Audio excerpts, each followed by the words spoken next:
एक मोठी बातमी बघूयात। विधान परिषदेच्या स्थानिक स्वराज्य संस्थेच्या 16 जागांवरती निवडणूक होणार आहे। 16 जागांपैकी 2 जागा राष्ट्रवादी लढवण्यास इच्छुक असून रायगड, रत्नागिरी आणि पुण्यातली जागा लढवण्यास राष्ट्रवादी इच्छुक आहे।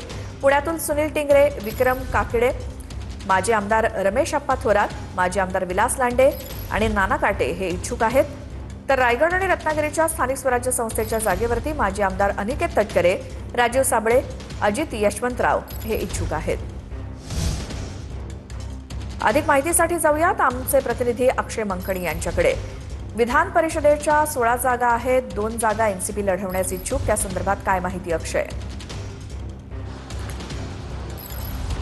नक्कीच खरं तर स्थानिक स्वराज्य संस्थांच्या कोट्यातून जी विधान परिषदेची निवडणूक होते त्यामधल्या जवळपास 16 जागांवरती आता निवडणूक जी आहे ती काल घोषित करण्यात आलेली आहे। या 16 जागांपैकी खरं तर पुणे आणि रायगड, रत्नागिरी कम सिंधुदुर्ग या दोन्ही जागांवरती राष्ट्रवादी जी आहे ती आग्रही असल्याचं पाहायला मिळतं। या दोन्ही जागांवरती राष्ट्रवादी काँग्रेस पक्ष जो आहे तो निवडणूक लढवणार असल्याची माहिती जी आहे ती समोर येताना पाहायला मिळते। पुण्यामध्ये सर्वाधिक लोकप्रतिनिधींची स्थानिक स्वराज्य संस्थांमध्ये असलेल्या लोकप्रतिनिधींची संख्या जी आहे ती पुण्यात राष्ट्रवादी त्यामुळे राष्ट्रवादी पुण्याची स्थानिक स्वराज्य संस्थेची विधान परिषदेची निवडणूक जी आहे ती लढवण्यास इच्छुक आहे। आणि आज सकाळपासूनच उपमुख्यमंत्री सुनेत्रा पवार यांच्या देवगिरी या निवासस्थानी अनेक इच्छुक उमेदवार जे आहेत ते भेटीगाठी उपमुख्यमंत्री सुनेत्रा पवार यांची घेताना आपल्याला पाहायला मिळतात। थोड्याच वेळापूर्वी रायगड, रत्नागिरीच्या विधान परिषदेच्या स्थानिक स्वराज्य संस्थेच्या विधान परिषदेच्या जागेवरती इच्छुक असलेले राजीव साबळे इच्छुक उमेदवार असलेले राजीव साबळे, अजित यशवंतराव, त्याचसोबतच पुण्याच्या जागेवरती इच्छुक असलेले